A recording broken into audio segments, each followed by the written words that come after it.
día, Ivonora. Es un placer para Agbar, para Aguas de Barcelona, recibirles a todos en este nuevo, en el segundo, si no estoy equivocado, en la segunda edición del Observatorio de Riesgos para las Empresas en España.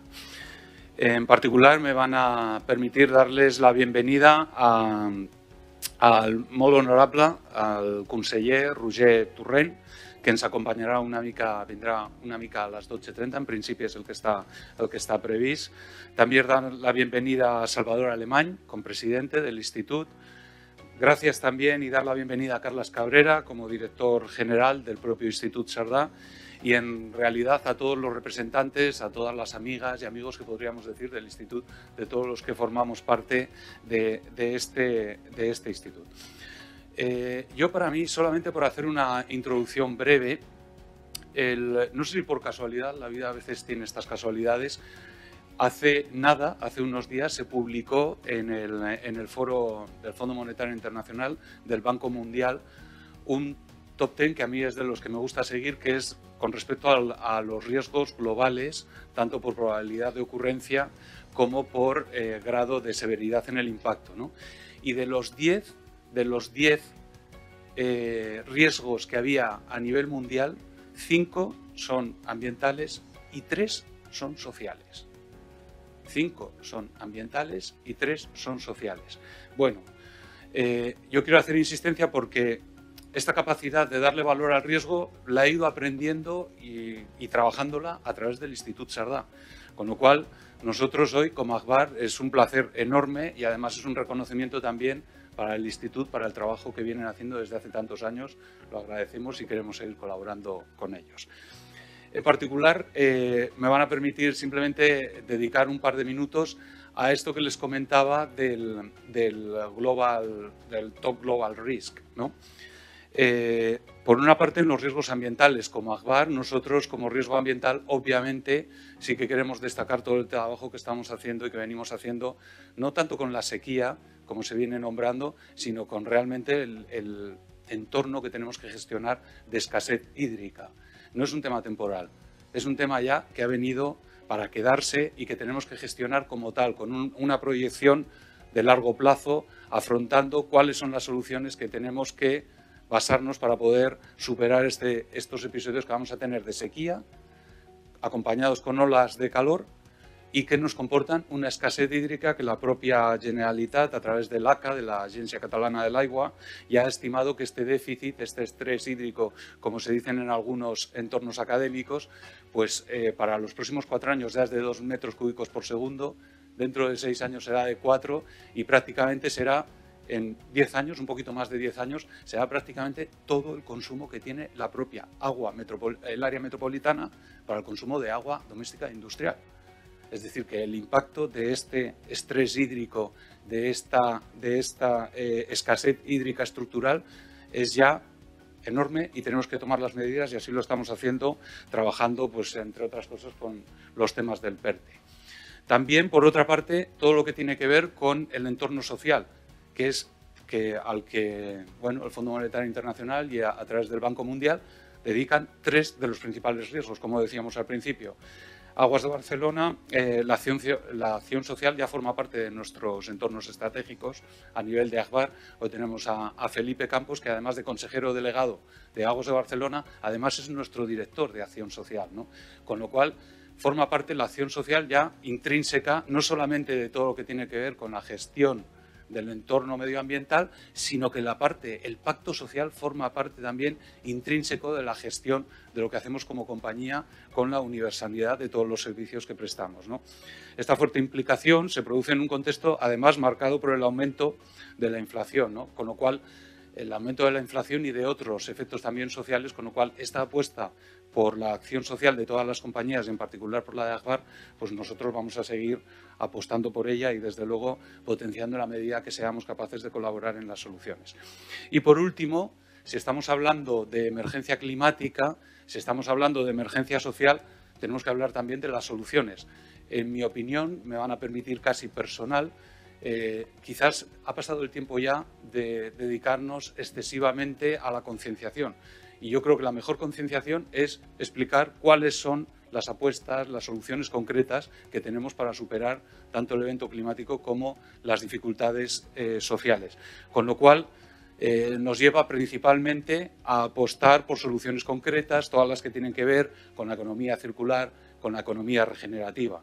Si estamos hablando de emergencia climática y de falta de agua, en nuestro caso, Agbar apuesta absolutamente por la regeneración de las aguas residuales. Tenemos la capacidad de hacerlo, es que de hecho ya lo estamos haciendo. Entonces, ¿cuál es la mejor manera que tenemos para poder afrontar esa escasez hídrica estructural con la que tenemos que convivir en el futuro? Apostar, sin duda, por la regeneración de los recursos, apostar por la economía circular, tanto en los recursos hídricos como también el waste to energy o cualquier otra de las iniciativas que se tengan que dar para transformar lo que antes consideramos como residuo en nuevos recursos, en la regeneración de nuevos recursos para los ecosistemas, incluso también con esta visión para el entorno social. Y por último, y sin duda, el mundo está absolutamente interconectado. Me van a permitir que vuelva a lo del inicio. Creo que el trabajo del Institut Cerdà, no tanto solo de la colaboración público-privada, como también tenemos muchas de las iniciativas que estamos trabajando, sino también de la propia cooperación y colaboración privado-privado, en la que todos aprendemos de cuáles son los trabajos que estamos haciendo en otros sectores en los que generalmente no te acercarías de manera natural. Ese trabajo de interconexión es extremadamente fructífero, con lo cual yo insisto, les damos la bienvenida para este segundo observatorio. Es un placer para Agbar acogerles. Ya saben que aquí es su casa, con lo cual, presidente, Carlas, ya saben que tienen esta casa para todos los actos que necesiten y, en particular, a nosotros, a todos los profesionales de Agbar, para poder establecer esta interrelación entre las compañías y conseguir un mejor futuro para todos el entorno de nuestros habitantes en Cataluña. Muchísimas gracias. Buen día, buenos días a todos. Bien, evidentemente vengo aquí a hacer una pequeña introducción solamente al acto que celebrarán y presentará con más detalle nuestro director general del Institut Cerdà, Carles Cabrera. Y por mi parte, bueno, en primer lugar dar las gracias a Aigües por la disposición de este magnífico espacio en un lugar tan interesante, porque además yo estoy aquí muy cerca en el despacho, cosa que me va fantástico. Os lo voy a pedir para venir a hacer más cosas. Y por otra parte, en el tema de Aigües es esencial que es una de las compañías que ha ayudado a mantener rodando el Institut Cerdà durante muchos años.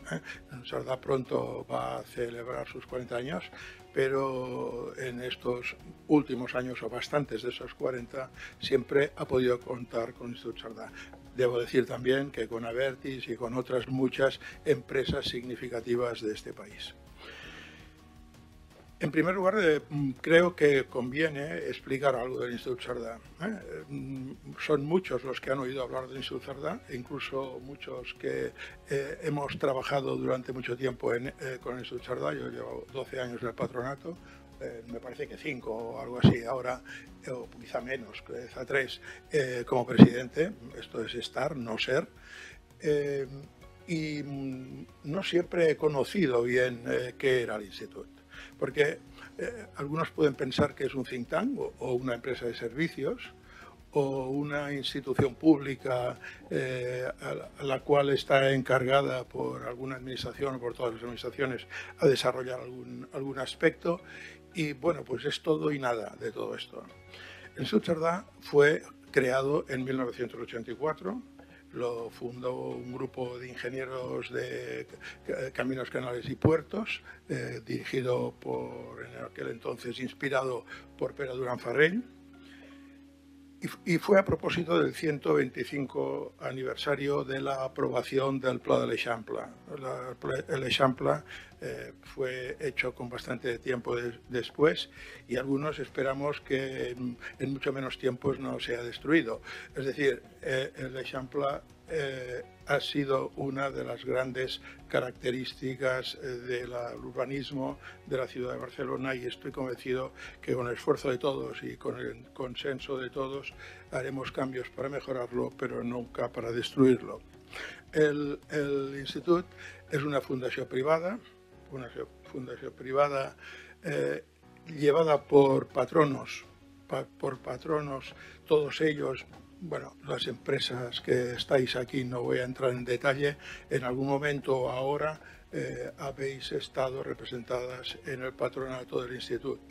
Grandes empresas. El patronato está formado por personas de la cúpula de estas empresas, personas en general de reconocido prestigio, al menos esto se dice, a veces pues, puede ser más cierto que en otras, pero yo en ese sentido no me apunto al concepto y espero que merezca ser presidente de un grupo tan eminente de patronos.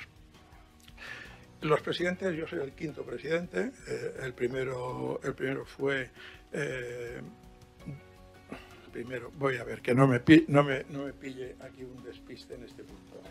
El primero no fue Pere Durán, porque Pere Durán, me parece, Albert Vilalta y Albert Serratosa fueron los inspiradores y fundadores, pero el primero fue Pere Durán, siguió Jordi Mercader, Gabriel Ferrater, Joan Molins y ahora yo.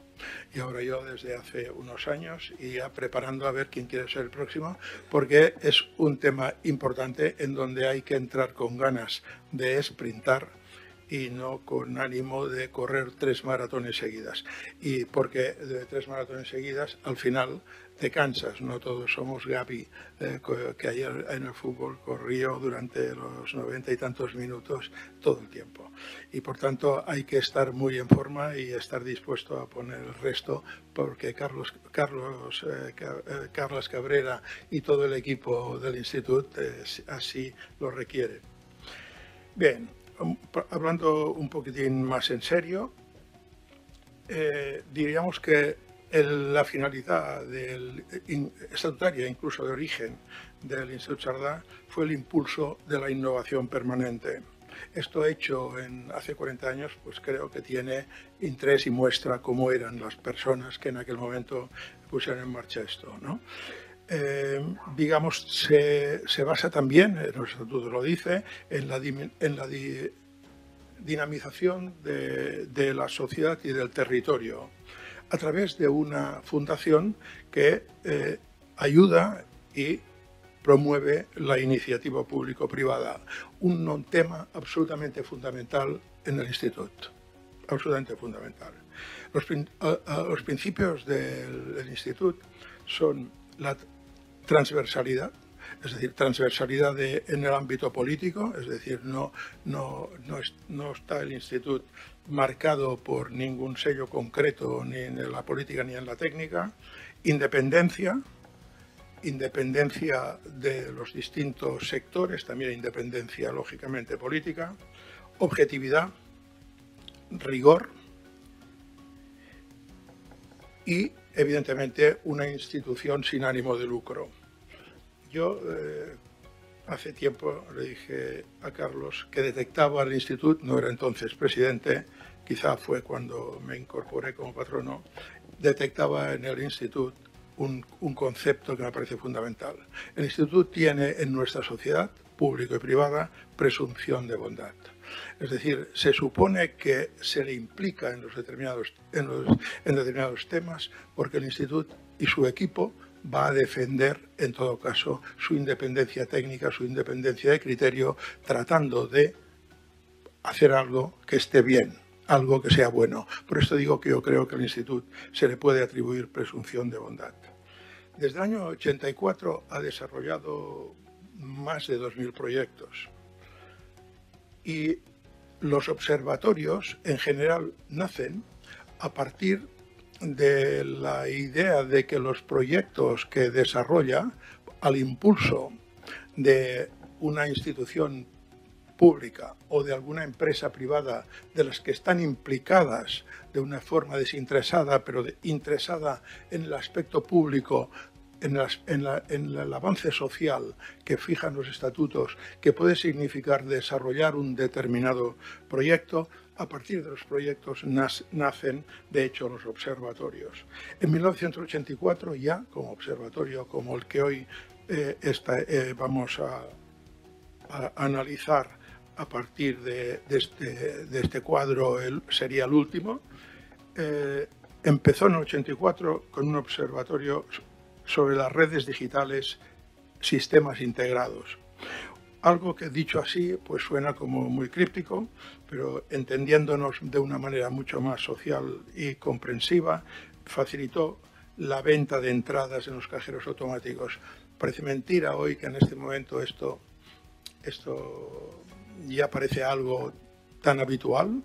E incluso por internet hacemos casi todo. También es verdad que muchas personas mayores pues tienen alguna dificultad. Yo no diré que en algún momento no tengo ganas de que mi secretaria mira ocúpaten, porque si fico en eso no sé cuántas tonas estaré.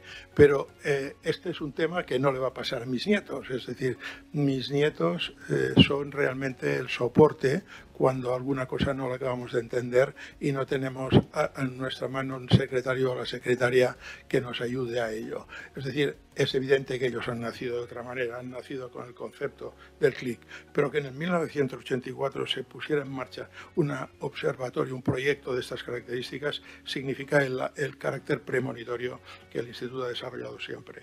Del 88 al 95 se establecieron las bases para las políticas de la gestión de residuos.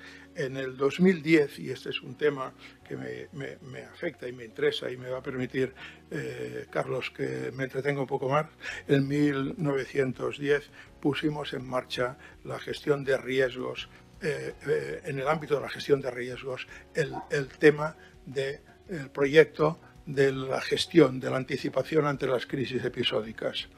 Esto de las crisis episódicas, que fue un nombre que costó un poco de encontrar, pero en realidad viene derivado de la idea de que nos habíamos de preparar para problemas que nos sobrevenían, y cuando nos sobrevenían nos encontraban, no diré falta de preparación, pero falta de preparación técnica, pero no se pueden encontrar con una cierta falta de capacidad de reacción ante la sorpresa y el golpe.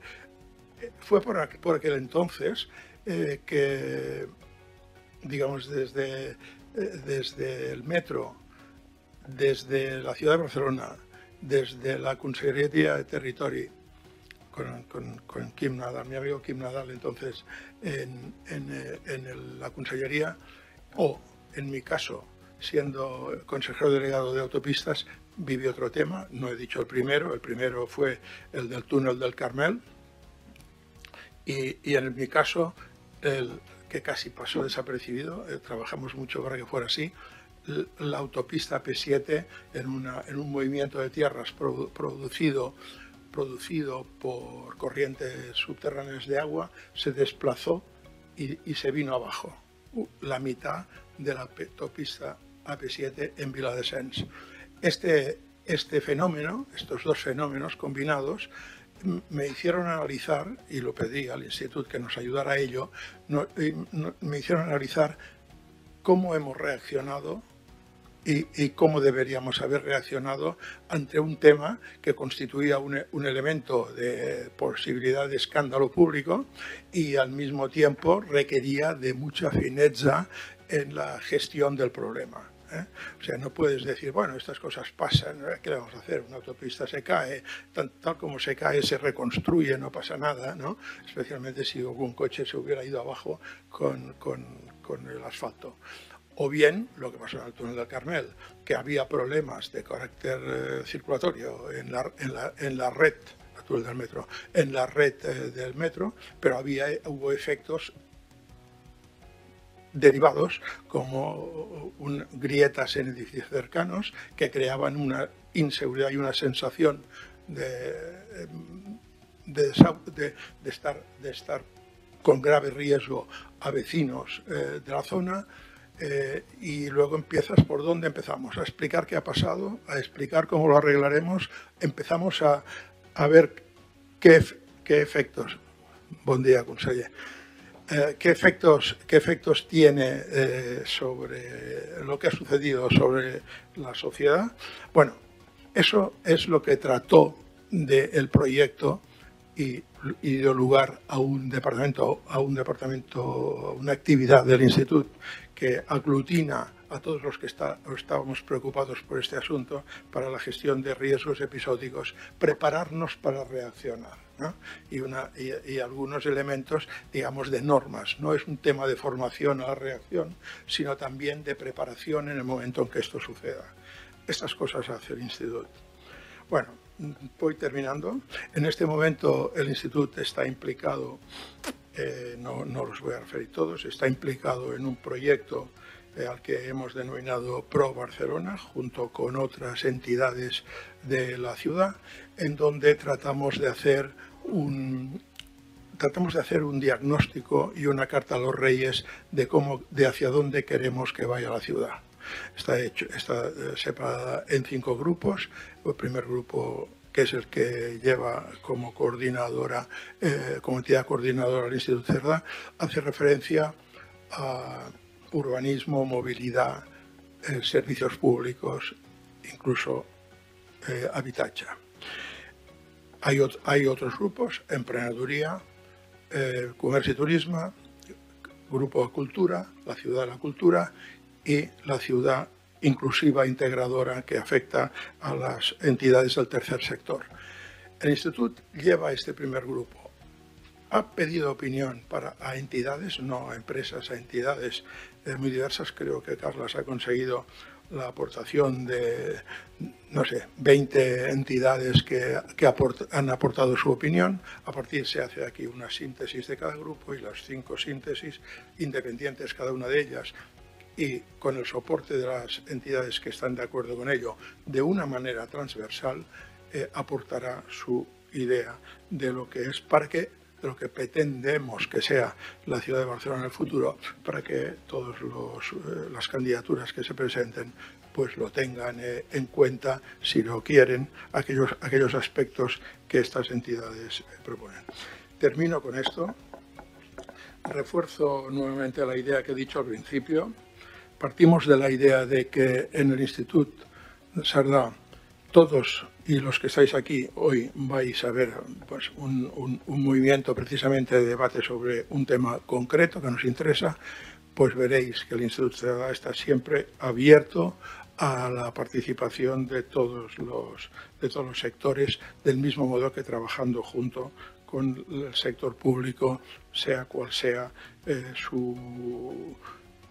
el color que tenga en cada momento una administración. En este sentido, he dicho antes, que era transversal. Las personas del patronato y del equipo del Instituto Cerdà queremos a todos agradeceros vuestra participación hoy aquí, en vuestra presencia, y también pues en el decurrir de cada día, en vuestro trabajo en los proyectos, en vuestras colaboraciones, etc. Y termino como he empezado. Muchas gracias a Aigües por habernos cedido este espacio para desarrollar la presentación del observatorio, i moltes gràcies, molt honorable conseller, per la presència teva en el tancament. Aquesta vegada, diguem, podràs presenciar el debat. L'altra vegada ens va agafar una mica justos, estàvem allargant perquè t'estàvem esperant, però l'agenda vostra mai es pot calcular amb la mateixa exactitud que ho ha de fer un cantant del Liceu quan comença l'hora, perquè si no comença, vull dir, no es pot fer... Bueno, li comença l'òpera sense el cantant. Per tant, però en aquest cas això no, i per tant, moltes gràcies i benvingut.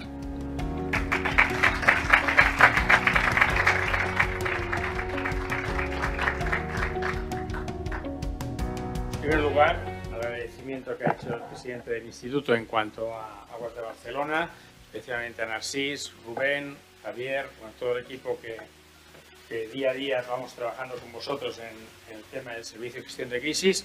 Y yo directamente me permitirán que vaya a entrar ya en lo que sería la materia del observatorio, porque tenemos quizás un tema muchísimo más interesante hoy. Perdón. Vale, justo. Vale, que sería el panel de expertos que podrán debatir sobre algunos de los riesgos que apuntamos en el observatorio.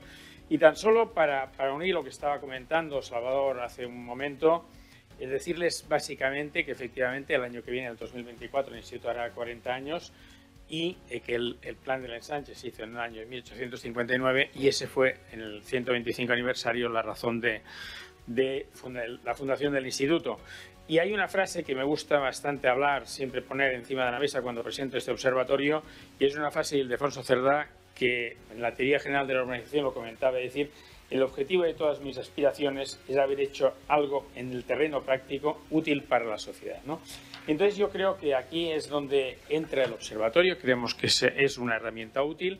¿Y por qué un observatorio de riesgos centrados en España? Así os comentaba, que se ha presentado ahora, hacía mención a uno del Fondo Monetario Internacional, me parece, pero dentro de unos días tendremos el del World Economic Forum, Lloyds, etcétera. Son entidades que de manera reiterativa van haciendo ya desde hace años. Me parece que el del World Economic Forum será el 18º, el que presentará en los próximos días. Pero entendíamos que ahí era necesario hacer una aproximación y bajar a la escala de España. Son muchas las razones, pero me gustaría apuntarles dos. Primero, la enorme volatilidad que hay en torno, en estos momentos, de lo que serían los riesgos. Luego comentaremos. En segundo lugar, porque también lo comentaban tanto Narcís como lo comentaban hace un momento también Salvador, el hecho de decir que está fundamentado en la necesidad de colaboración público-privada y privada-privada, y que sin esta colaboración será muy difícil afrontar los riesgos y los retos que tenemos por delante. Y por eso el observatorio creo y entiendo que quiere poner de relevo este vector. Y sobre todo también un vector muy importante. Cuando se habla de esta famosa palabra de la resiliencia como objetivo final, hemos de entender que la identificación y gestión de riesgos es el primer peldaño de esa resiliencia. Si queremos organizaciones, empresas e instituciones resilientes, si no tenemos identificados los riesgos, pues difícilmente podremos gestionar o mejorar la gestión de incidencias, hacer planes de continuidad de negocio o gestionar las crisis de manera correcta. Luego, por tanto, este es un tema que es radicalmente y es muy importante porque es el primer paso para la gestión resiliente de las empresas. Y aquí ya entraríamos en el observatorio. El observatorio se insiere en lo que sería el servicio de gestión de crisis que ya ha comentado hace un momento el presidente del instituto. Hace 13 años lo pusimos en marcha. Quiero agradecer desde este momento, digamos, lo que es la participación de todas las empresas que están en el servicio: Abertis, Netgen, Agas, CaixaBank, Sabadell, Mercadona, la Autoridad de Transport de Barcelona, Metropolitana de Barcelona, SEAT de Barcelona, que con todas ellas, tal como ponemos aquí, pues hemos intentado generar un marco estable que permite constantemente la comparación entre lo que pueden estar haciendo unos y otros a la hora de afrontar crisis, a la hora de afrontar sus planes de continuidad de negocio, etcétera. Está dirigido a potenciar la colaboración público-privada y, evidentemente, también a proyectarlos desde el punto de vista de ser referentes en lo que sería la gestión de riesgos. En el año pasado yo les ponía esta misma diapositiva. Había una a la izquierda que ponía estamos ya acabando, se veían ya los primeros a la final del túnel de la pandemia. Luego hablaremos de este tema. Y en cambio ha aparecido otro cajoncito que yo creo y me valdría la pena ponernos claramente sobre este cajón, y es la superposición de crisis y recursos. Si fijan ustedes que hace 5, 6, 7 años la gestión de crisis de las empresas estaba muy focalizada de manera bionívoca, es decir, teníamos un problema de ciberseguridad, teníamos un problema de reputación, un activo, un ataque terrorista, un fenómeno meteorológico, pero básicamente las empresas estaban preparadas para responder de manera bionívoca. Y en cambio ahora estamos viendo la enorme complejidad que supone tener superposición de crisis y recursos. Estamos en una crisis permanente o ligeramente permanente de escasez de materias primas, pero en un momento de transformación energética. Narcís hacía un momento mención a los temas sociales, a los temas de fenómenos meteorológicos extremos, y evidentemente esto no es tan solo que tengamos de gestionar crisis de manera no bionívoca, sino que además los recursos de las organizaciones deben estar preparadas para ello. La metodología que se ha utilizado para el servicio es muy similar a la que se hizo en la primera edición, es decir, partiendo de lo que serían las entidades de referencia a nivel internacional, primero adaptándolas a la realidad española, y que sí que quería entrar en un ámbito que es nuevo de este año, y es y quiero agradecerlo, luego poner una diapositiva para ello, a los más de 50 expertos que hemos trabajado con ellos a la hora, no tan solo de ver qué es lo que estaba pasando a nivel mundial, sino contrastar con ellos y discutir con ellos cuáles podían ser los de mayor interés al caso español. A partir de ahí, la recopilación de información para ir a parar a los riesgos de este año 2023. Y aquí también les quiero decir que en esta recopilación de información hemos identificado el hecho de decir que hay riesgos, como puede ser un riesgo geofísico, como puede ser un riesgo meteorológico extremo, que la presencia de ese riesgo es mucho más esporádica y aleatoria, en definitiva. No se sabe en un momento determinado. En cambio, hay algunos riesgos que vale la pena seguirlos de manera absolutamente día a día, como puede ser, pues por ejemplo, mencionando el tema de la meteorología estando en aguas de Barcelona, lo que puede ser la intensidad de las sequías o como podría ser la volatilidad de la inflación, las dificultades de financiación, etc. Y este año es algo que lo vamos a poner en marcha, es decir, que junto al Observatorio de Riesgos vamos a tener un seguimiento en tiempo real de algunos de los riesgos que entendemos que hay que seguirlos de manera o hacer un seguimiento, una monitorización permanente. Aquí tienen básicamente los más de casi, no todos, pero algunos de los 50 expertos que hemos trabajado con ellos. Hicimos un workshop de temas económicos, un workshop de temas medioambientales, uno social y otros recursos y otro que no está aquí es el tecnológico, y son, ya lo pueden ver, expertos de muy distintos ámbitos, de muy distintas además procedencias, y que eso enriqueció enormemente lo que era el debate y la identificación de los riesgos, que en definitiva es lo que les vamos a presentar hoy. Lo que es la estructura del informe es muy similar a lo que fue la primera edición. Unos datos destacables que son los que ponemos, digamos, en este caso, de la escasez de materias primas, aquellos factores relevantes, entendiendo que para cada riesgo nos podíamos extender 500 o 600 páginas como mínimo, pero hemos intentado, evidentemente, pues hacerlo en media página para decir cuál es el factor de relevancia. ¿Por qué? Porque lo importante es por qué es importante para la empresa y, en definitiva, también la relación con los otros riesgos. Es decir, cada vez más, ya lo he comentado anteriormente, nos encontramos con unos riesgos que no son riesgos aislados, sino riesgos interconectados, como también veremos a lo largo de la presentación. Finalmente, decirles que hay 6 ámbitos: el ámbito de recursos, el económico, el institucional, medioambiental, social y tecnológico, y que a partir de cada uno de estos ámbitos, al final de cada ámbito, encontrarán unas recomendaciones para a nivel de empresa, tanto en el ámbito económico como organizativo, como en el operativo.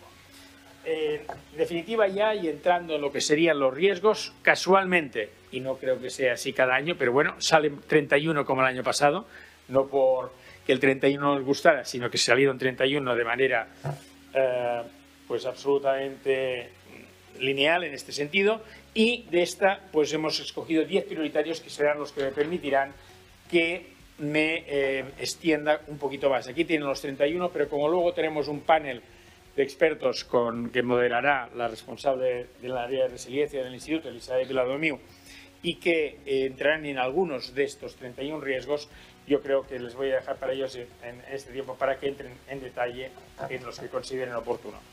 En esto, en lo que se referían a los principales, en primer lugar, la escasez de materias primas. En este caso, en el workshop que hicimos alrededor de este riesgo, un experto que comentó que hemos pasado de una gestión de la abundancia de recursos, es decir, oye, teníamos abundancia de recursos, teníamos de dónde escoger, a tener que gestionar la escasez de recursos. Materia prima, energía, la palabra energía saldrá hoy en repetidas ocasiones, y por tanto las empresas se están viendo obligadas a establecer políticas alternativas de aprovisionamiento y de materiales sustitutivos en temas tan complejos como podía ser, lo veremos también, los temas de transición energética. Hablando, ya lo comentaba yo hace un momento, la garantía de suministro, estábamos hablando del tema energético. Este es un elemento absolutamente clave, la garantía de suministro y accesibilidad energética, en un tema en el cual, si bien tenemos claro que a medio y largo plazo la diversificación de energías renovables ha de ser un elemento y un objetivo fundamental, las empresas han de darse cuenta que tienen unos plazos de implementación y de puesta en marcha que son mucho más largos que la coyuntura actual pretende que sea y que determine. Y esto es algo que las empresas han de tener muy claras desde el punto de vista de aclarar sus políticas de inversión, sus estrategias a corto y medio plazo. Desde el punto de vista también de recursos, un par más, lo que sería un tema de ruptura e inestabilidad de las cadenas de suministro. En este caso sí que estamos viendo en los últimos meses y en las últimas semanas una ligera relajación de lo que sería esta inestabilidad, pero todavía subsiste. Y un tema que es la dependencia del transporte de mercancías por carretera. En España este es un problema endémico que además no se va a resolver en los próximos años, porque claro, esto de poner el tema del ferrocarril es algo que, como yo digo, la gente se piensa que el ferrocarril es como el Lego. Vamos a hacer una vía férrea y ya se va a poner en marcha. No, esto es muchísimo más lento y con unos plazos muchísimo más largos. Es evidente que este tema no se va a arreglar en los próximos 5 o 10 años, la dependencia del transporte por carretera, y esto, como ya vimos a mediados del año pasado, es un tema que las empresas han de tener muy presente, porque hay una enorme dependencia de un sector en la cadena de suministro que tiene una importancia muy relevante.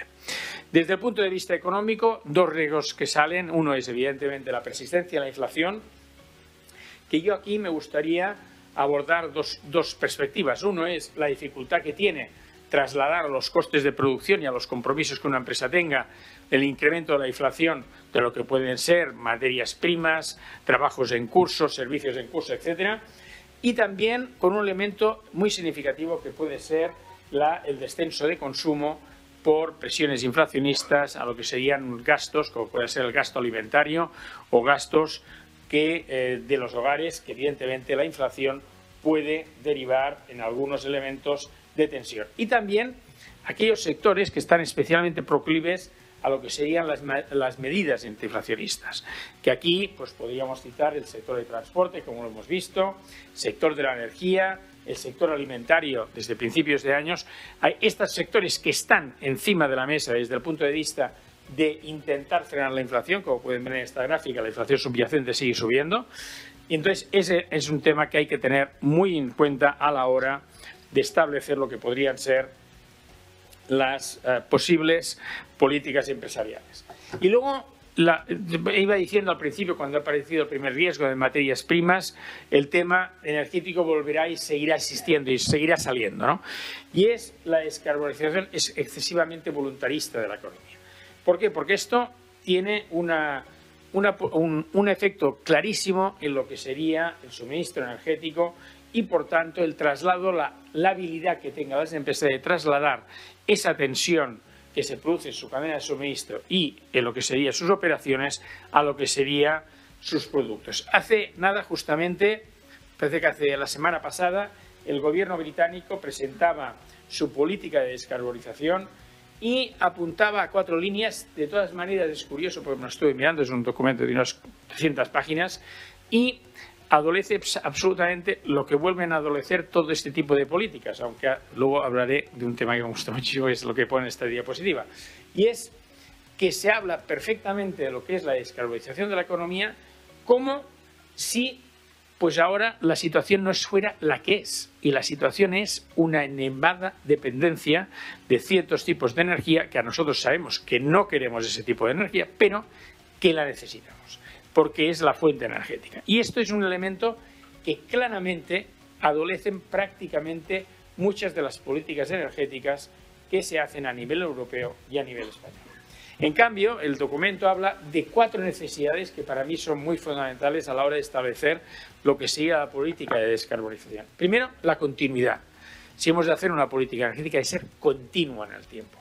Luego, ha de establecer una base fundamental de certeza desde el punto de vista regulatorio, desde el punto de vista de los negocios, desde el punto de vista medioambiental. En tercer lugar, de consistencia. Ha de ser una política en la cual, evidentemente, dé un plazo de tiempo pues que sea consistente y, finalmente, que sea clara. Yo aquí me gustaría añadir un último punto de riesgo que para mí es importante. Estamos estableciendo, en el cuanto a lo que es la transformación energética, políticas en las cuales dentro de 4, 5, 6 años o menos tendremos tecnologías o cambios tecnológicos o cambios de situación que serán muy significativos. Por tanto, hemos de intentar hacer políticas que sean básicamente también capaces de una cierta capacidad de flexibilidad, porque si no, esta consistencia y esta continuidad en el tiempo puede ser un problema para las empresas.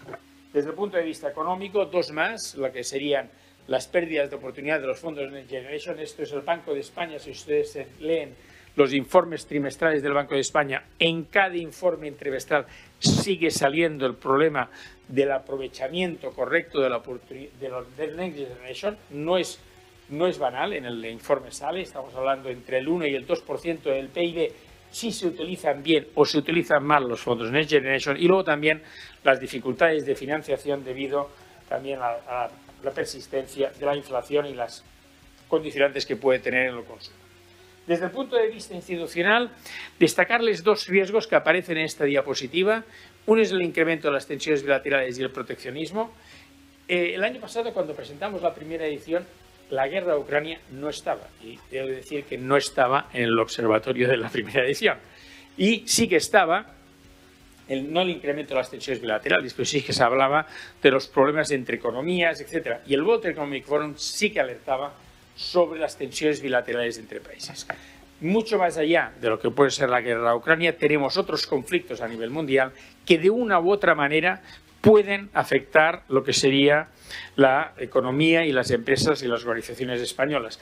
Y aquí lo uno con un segundo riesgo, que es el incremento del proteccionismo. Fíjense ustedes, entre 2017 y 2022 se han promulgado más de 17.000 medidas proteccionistas en el mundo, de las cuales 720 son en España, y por cada medida proteccionista que se elimina aparecen 5 de nuevas.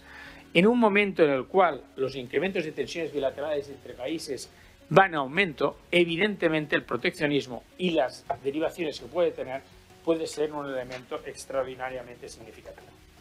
Desde el punto de vista institucional, pues de comentar también, fíjense lo que hablaba antes de la interconexión, el incremento de proteccionismo, lo acabamos de comentar, la inestabilidad de economías emergentes, especialmente las grandes corporaciones con negocios, por ejemplo, en Latinoamérica, tienen unos elementos de inestabilidad, y dos elementos que son también, ya ha salido, el marco regulatorio estable, desde el punto de vista, vamos, hace un momento, del tema energético, y la debilidad de la colaboración público-privada. Este es un elemento que no me cansa de repetirlo, tanto el presidente como Asís lo ha comentado anteriormente, la importancia que tiene para el Instituto la colaboración público-privada, y hemos de tener muy presente que los riesgos y los retos que tenemos por delante no se pueden llevar a cabo solo desde la iniciativa pública o solo desde la iniciativa privada, y es imprescindible la colaboración público-privada. Desde el punto de vista medioambiental, miren, desde el punto de vista medioambiental todos están interligados. Si vamos a ver esto, excepto el riesgo geofísico, que sería un elemento más puntual, como puede ser el caso del volcán de Palma, por ejemplo, terremotos, todos los demás, si ustedes se fijan en esta diapositiva, están interligados. Estamos en fenómenos meteorológicos extremos, hablaremos en el panel que viene a continuación del aumento de episodios de sequía, el aumento de la virulencia de los efectos de los incendios, el avance y la falta de adaptación al cambio climático, o la pérdida de patrimonio natural o biodiversidad. Este quizás fue el ámbito en el cual nos costó más acotar el número de riesgos, porque es absolutamente un ámbito en el cual cada vez existen más riesgos y cada vez son más impredecibles. Y este es un elemento que hay que tenerlo en cuenta, ya como lo viene en esta diapositiva, no tan solo porque es difícil prever el alcance, sino también preverlos con anticipación. Y este es un elemento también que los riesgos, las empresas, tienen un riesgo elevado a la hora de gestionarlos. Desde el punto de vista, y está a cabo ya, desde el punto de vista social, quedando social y tecnológico, comentar el incremento de la desigualdad y fractura social. Dentro de unos días, FOESA va a presentar su informe anual sobre la desigualdad y la fractura social. Y este es un elemento que es muy importante entender la cantidad de factores que están alrededor de lo que sería la desigualdad y la fractura social. Y mucho más allá, las empresas, no es aquí decir el vector externo de que pueda afectar desde el punto de vista del consumo o de reivindicaciones sociales fuera de la empresa, sino internamente en las empresas, desde el punto de vista de que las empresas van a estar cada vez más necesitadas de lo que sería la atención a las personas y a las unidades familiares. Otro día estaba asistiendo a una conferencia y estábamos hablando de la pérdida de la calidad nutricional de los alimentos que tomamos las personas en general, sobre todo en momentos donde hay presión inflacionista. Y esto es un elemento que es muy importante tenerlo en cuenta desde el punto de vista de la salud de las personas que están en nuestras organizaciones. Desde el punto de vista también social, el desajuste entre la oferta y la demanda ya ha salido a lo largo de presentación, el rápido avance tecnológico, el equilibrio entre esa polivalencia y esta especialización. Lo que ya estábamos comentando, en una zona como es la zona franca de Barcelona, el enorme problema que hay para encontrar ciertos perfiles de especialistas, carpinteros, pintores, soldadores, es decir, perfiles con menos glamour que puedan tener, perfiles como puede ser el de la gestión de la información, pero es un elemento que es muy significativo a la hora de este equilibrio, como es el equilibrio entre las competencias técnicas y de gestión debido a la mayor complejidad de las organizaciones. Es decir, lo comentábamos hace un momento, el hecho de tener que enfrentarse a una escasez de recursos a la hora de enfrentarse también a unas multicrisis, es muy importante tener un equilibrio entre competencias técnicas y de gestión a la hora de gestionar crisis. Y ahora sí, ya finalmente, aquí tienen los sociales, ya lo he comentado, ataques terroristas desde el punto de vista sería lo mismo que veíamos antes con el tema de los geofísicos cuando estábamos hablando de los medioambientales, pues aquí estaríamos hablando de los ataques terroristas, precarización del empleo, nuevas pandemias. Quedó claro que es evidente que no se puede hacer, es decir, ya se ha acabado la COVID y por tanto ya estamos libres, sino que es evidente que existen riesgos de nuevas pandemias. Y finalmente, el tema tecnológico, y como no podía ser de otra manera, la creciente diversidad y sofisticación de los ciberataques. Fíjense, más del 70% de las organizaciones empresariales de España declaran haber padecido un ransomware en 2021. Estoy convencido que el 30%, el gran porcentaje de ellas es porque no se han enterado de que tuvieron un ransomware, pero el rescate es superior a más de 185.000 euros de media desde ese punto de vista. Pero aquí quería hacer mención a dos aspectos que aparecen en esta diapositiva. Las pequeñas y medianas empresas, de las cuales las grandes empresas también las necesitan, están muchísimo más expuestas por falta de recursos. Y esto es un elemento que es muy significativo. Y también tener en cuenta que cuando se habla a veces de ciberataques y se habla de gestión de la información y la gestión de lo que podía ser las reputaciones de las empresas, a veces nos vemos muchísimo la ciberseguridad en este sentido. La ciberseguridad va dirigida y los ciberataques van a ir dirigidos y van dirigidos donde están los mejores y mayores activos de las empresas, sea la información, sea una terminal, sea cualquier elemento, cualquier infraestructura que tengamos en nuestra empresa. Y finalmente, y este es el último de los 10 riesgos que hemos querido destacar, me gustó muchísimo en el workshop que tuvimos social, una de las personas hablaba del desorden de la información. Y hablaba de 3 tipos de desorden de la información, ¿no? Uno, el que sería la información que es deliberadamente falsa. Aquí es información verdadera, pero con ánimo de hacer daño. Y finalmente, aquí hay información que es errónea o tergiversada, falsa. Y que, por tanto, según cuándo y cómo se da, está dando información o está dando algo que no es correcto. A mí me llamó la atención muchísimo porque fue justamente cuando hicimos el workshop que apareció en un diario que el gobierno alemán había dado como precaución a todos sus ciudadanos que se aprovisionaron de alimentos. Bueno, esto fue en junio del año pasado, pero es que la noticia era de hace un año y medio anterior. Entonces, claro, dices, bueno, y salía, era un periódico en mes de junio, además me acuerdo porque lo hablamos con alguna de las empresas del servicio y todo el mundo se puso muy nervioso alrededor de esta noticia. Y finalmente, en los riesgos tecnológicos, se habla también del aumento de brecha digital, la concentración del progreso tecnológico y finalmente el fallo de infraestructuras críticas. Con esto acabo y decirles, por tanto, que a partir de hoy tienen en la web del Instituto el informe para descargárselo. Tal como comentaba hace un momento también, a partir de unas próximas semanas pondremos en marcha un seguimiento real de los que considerábamos que eran los riesgos más significativos. Y sin más, pues paso la palabra a Elisabeth Melomeu, directora de Resiliencia del Instituto Cerdà, a Rubén Ruiz, director general de Aguas de Barcelona, Pere Torras, director general de la Autoridad de Transporte Metropolitano, Roger Serrat, director del Sistema de Distribución de Energía, y Jesús Soler, Risk Manager de SEAT, que seguro que aportará muchísimo más que yo a lo que sería la presentación. Muchas gracias.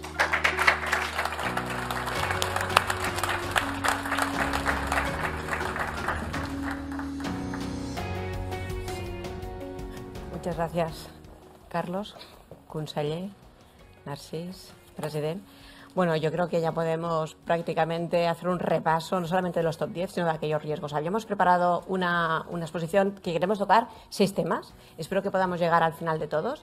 Y voy a pasar rápidamente a presentar a los que están hoy con nosotros en la mesa, ¿no? En primer lugar, aquí a mi izquierda está Rubén Ruiz, es director general de Aguas de Barcelona, es ingeniero de Caminos, Canales y Puertos por la Politécnica de Barcelona y lleva más de 20 años en Agbar en diferentes posiciones muy vinculadas a temas de operaciones, de concesiones por todo el territorio de España. Y además quisiera destacar que es vocal de la Junta del Colegio de Caminos, Canales y Puertos, lo cual le da también una visión muy amplia de lo que está pasando no únicamente en su empresa.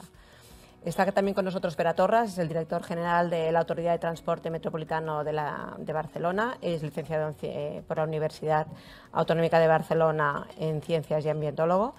Su trayectoria profesional sí que ha estado más vinculada al sector público, has tenido diferentes posiciones en diferentes consellerías, pero a efectos de lo que hoy nos ocupa, del Observatorio de Ríos, quisiera destacar 3, ¿no? Lo que ha sido secretario de Empresa y Competitividad, ha sido director general de Planificación Ambiental, un tema importante, y además ha sido el director del Instituto Internacional de la Gobernabilidad. Por lo tanto, estos son los 3 cargos que quería destacar a efectos de la sesión de hoy. También está con nosotros Roger Serrat, él es el director del sistema de distribución Ennegia del grupo Naturgy, es ingeniero industrial también por la Politécnica de Cataluña y diferentes másters que todos podéis consultar en sus LinkedIn, pero que ahora no es necesario. Yo destacaría a efectos de la sesión de hoy, ¿no? Que has ocupado diferentes puestos, diferentes posiciones dentro del grupo Naturgy muy vinculados a lo que son la infraestructura y la gestión de las operaciones. Y que además tu trayectoria dentro del grupo Naturgy en Chile y en España, ¿no? Nos permitirá que nos aportes también esta visión de la propia empresa en otras partes del mundo. Y también está con nosotros Jesús Soler, él es el responsable de los procesos corporativos de riesgos en SEAT y las subsidiarias, Cupra, SEAT, Mo, etcétera. Cierro el paréntesis publicitario. Bueno, él es licenciado en ADE por la Universidad de Gerona. Y bueno, a efectos de lo que nos ocupa hoy, yo destacaría que lleva más de 15 años dentro del grupo Volkswagen, por lo tanto, implantando muchas políticas en diferentes funciones y que dentro del área de finanzas y organización es responsable de la parte organizativa y de los procesos de negocio en SEAT. Bueno, no creo que nos dé mucho tiempo a hacer preguntas, por lo tanto vamos a intentar que vayan saliendo los temas y que sirvan, ¿no? Y claro, como que estamos en aguas, vamos a empezar por ti, Rubén, y vamos a sacar el tema de la sequía. Ha salido mucho los riesgos ambientales, pero vamos a hablar de la sequía, ¿no? Ha sido un año especialmente caluroso, pocas precipitaciones. Arrancamos 2023 con los embalses en una situación muy precaria. Me ha parecido que el observatorio menciona que incluso estamos a niveles pre-95, del año 95, que no había habido una situación tan baja. Y la pregunta para que podamos arrancar sería que viendo el avance del cambio climático y viendo la sequía en concreto, ¿no? Esta persistencia de la sequía, ¿cómo lo estáis abordando en Aguas? Y sobre todo a efectos de los que hoy nos han venido a escuchar, ¿qué riesgo supone esta sequía para las empresas? Bueno, aquí empezar, y muchas gracias por la invitación, empezar diciendo que el estrés hídrico, que la escasez hídrica en el ámbito metropolitano es un mal endémico. No es algo que se deba al cambio climático, es algo que el cambio climático acentúa y agrava, pero es un mal endémico, ¿no? La propia Agencia Catalana de Agua, y antes Narciso ha comentado, identifica 2 metros cúbicos por segundo de los 6 que Aguas de Barcelona necesita para abastecer a los 3 millones de habitantes que abastecemos. El déficit actual, que en los próximos 4 o 5 años esos 2 pasarán a ser 4 y que antes del final de la década que viene, es decir, mañana, pasarán a ser 6 y 100% del agua que estamos distribuyendo cada día, ¿no? Por lo tanto, el problema es grave, es un problema estructural donde el cambio climático, que está afectando a la región mediterránea, ¿no? Es la segunda región con mayor afectación a nivel mundial después del Ártico y, por lo tanto, está poniendo en este tema la situación muy compleja, ¿no? ¿Qué significa esto? Bueno, pues imaginaros qué significa levantarte por la mañana y no poder abrir un grifo. Yo creo que es muy gráfico, ¿no? ¿Estamos en eso? No estamos en eso hoy, pero podemos llegar a estar, ¿no? Entonces, aquí lo que hay que hacer es es trabajar y poner más recursos. ¿Qué es lo que estamos haciendo desde Aguas de Barcelona? Y además de forma coordinada, y se ha hablado de colaboración público-privada con la Generalitat, pues la buena noticia es que hay una solución, no hay que inventar nada, la solución ya está inventada, la solución ya se está incluso aplicando en parte del área metropolitana a una escala, digamos, pues no tan grande como debería, pero sin duda la apuesta que nos debería solucionar este problema es la apuesta por la regeneración de aguas residuales, ¿no? Por una vez que hemos utilizado ese agua y llega a nuestras depuradoras y depuramos para poder verter al medio, darle una segunda vida, hacer un tratamiento adicional y a partir de ahí poder utilizarla, ¿no?, para un sinfín de aplicaciones industriales, urbanas, agrícolas y, por qué no, incluso prepotables. Eso ya se está haciendo en otras partes del mundo. Eso está presente en uno de los proyectos Next Generation, ¿no? Ya hemos hablado sobre el riesgo de no aprovechar esos fondos, ¿no? Pero es uno de los 27 proyectos que el presidente aragonés en su día presentó como estratégicos para Cataluña. Es un proyecto que, con una inversión total de alrededor de 1.300 millones de euros, solucionaría el problema del agua para el área metropolitana de todo el siglo XXI. Estamos hablando de solucionar el problema para 3 millones de habitantes, 3,5 en área metropolitana, 5 millones de habitantes para la región metropolitana, 70-80% del PIB catalán para todo el siglo XXI. Y es una apuesta decidida por la reutilización de aguas, que ya se está haciendo en parte en el ámbito de Llobregat. Hoy estamos utilizando esa agua regenerada tanto para regar el canal de la Dreta de Llobregat como para enviar a Molins de Rei, mezclar con el río y después captar y potabilizar en nuestra potabilizadora Sant Joan d'Espí, pero es evidente que en el ámbito Besòs, donde tenemos la mayor depuradora de Cataluña y también del Estado español, tenemos la gran fuente, el gran recurso de agua para este ámbito metropolitano. Esta es la solución, esto es en lo que estamos trabajando y esto es lo que esperamos poder desarrollar de forma inmediata para que, si no en esta sequía, o al menos para que esta sea la última sequía climática. Sí, sí. O sea, soluciones a largo plazo y de economía circular, ¿eh? Me parece que este es un mensaje que nos hemos de quedar todos en la retina. Roger, ahora pasaría a hacerte una pregunta a ti sobre, es que también ha salido, ¿no?, siguiendo un poco la ruta de la transición energética.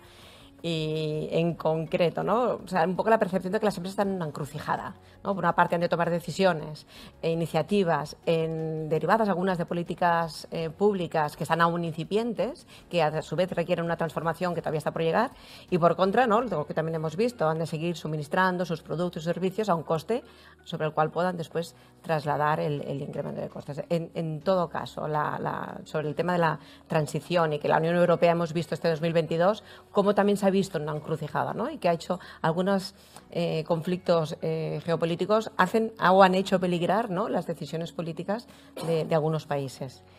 Por lo tanto, la pregunta va hacia Netgia, ¿no? ¿Qué riesgos veis desde Netgia en este ámbito, en el de la transición energética, y cómo las empresas pueden navegar en este proceso? Muy bien. Primero de todo, gracias por la invitación de Instituto Sardà y Aguas de Barcelona, el permitirnos hacer este acto aquí. Bueno, la transición energética, como su palabra dice, es una transición, ¿eh? Y al final, primero de todo, yo creo que ya nadie discute, ¿no?, sobre qué es algo que tenemos que hacer. Quizás el debate está en cómo lo vamos a hacer, ¿no? La transición energética es un mix que tenemos hoy energético en Europa, porque cuando esto lo ampliamos al mundo se complica bastante, el debate, y un mix al que queremos llegar en 2030 y en 2050.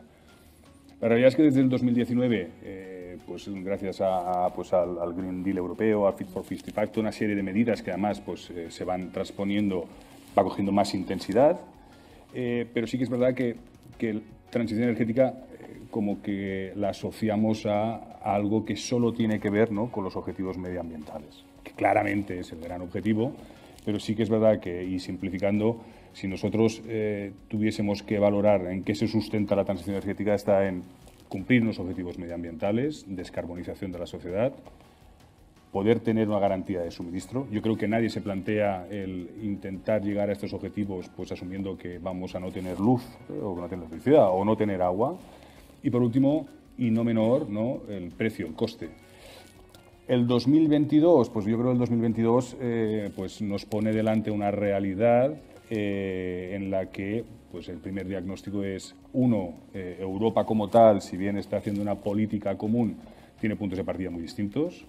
Dos, la continuidad de suministro y el precio no había formado parte del debate y claramente, pues, y por desgracia, no solo, pero por la guerra en Ucrania, pues se nos pone delante una realidad que tenemos que abordar.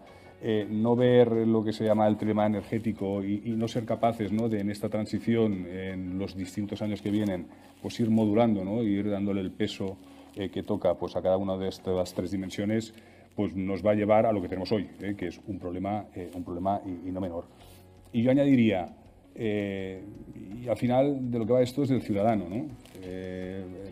El objetivo medioambiental tiene la ambición, ¿no?, de dejar o solucionar un problema que tenemos hoy, dejar un mejor mundo pues para las próximas generaciones, pero yo creo que está claro que si no somos capaces de hacer esta transición de una forma correcta, y una forma correcta significa que seguimos teniendo energía y que la seguimos teniendo a un coste razonable.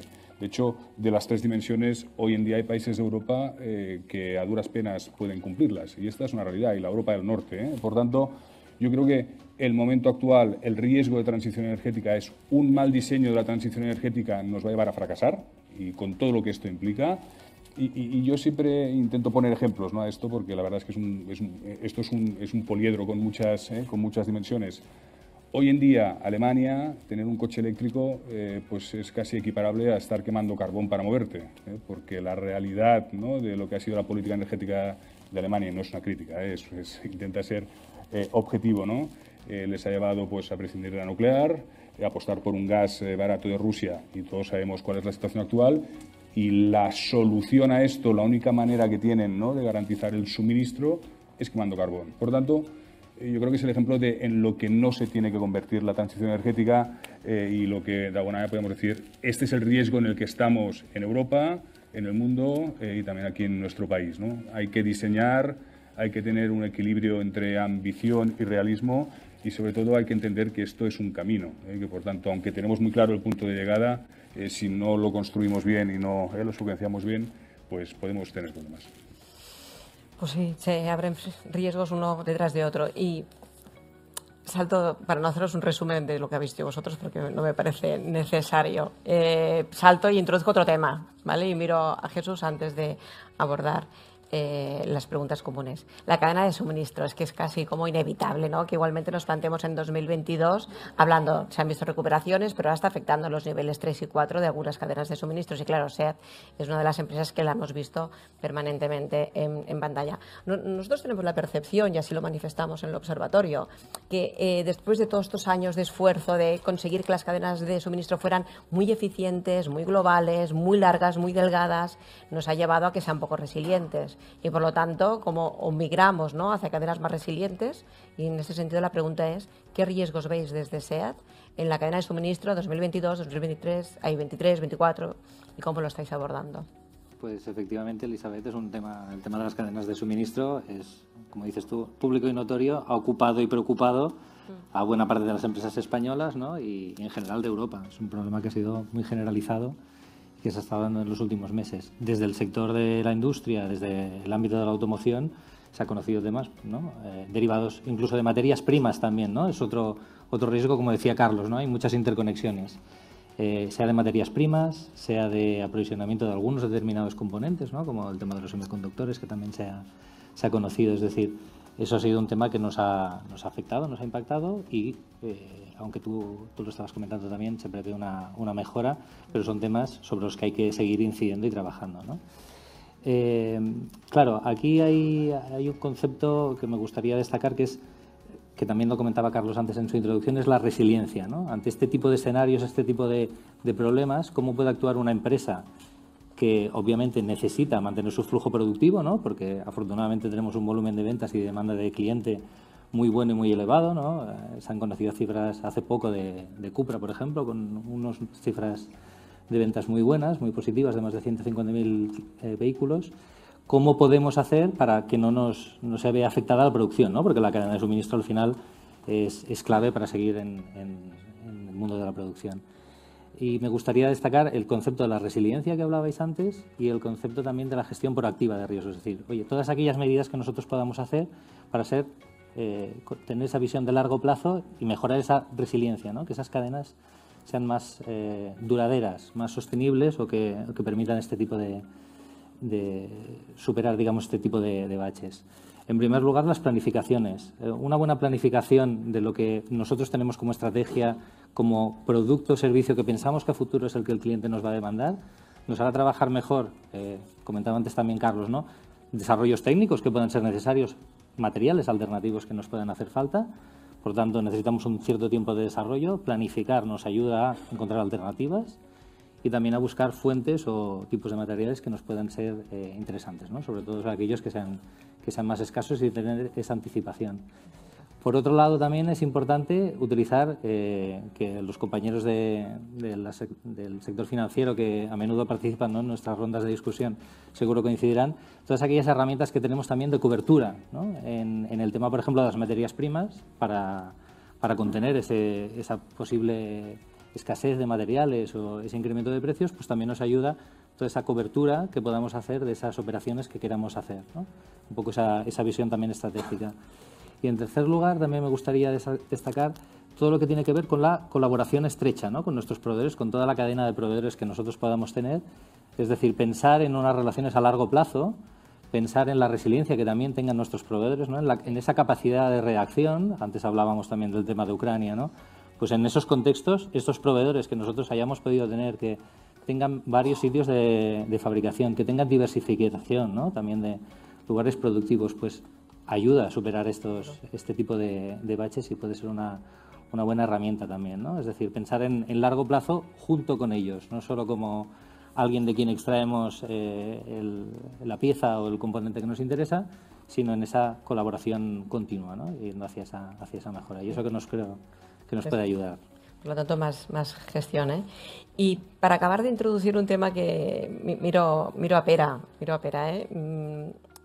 Aquí está claro que hay determinados sectores de la economía que son preponderantes de gestión de la administración y que, por lo tanto, en la medida que la empresa participa de ese sector, es la medida que llega a un acuerdo de colaboración, se llega a un acuerdo de colaboración público-privada. Sin embargo, y lo venimos comentando y constatando también en el observatorio, en los últimos años hay un cierto cuestionamiento sobre los modelos de colaboración público-privada, incluso hemos visto opiniones muy antagónicas al respecto.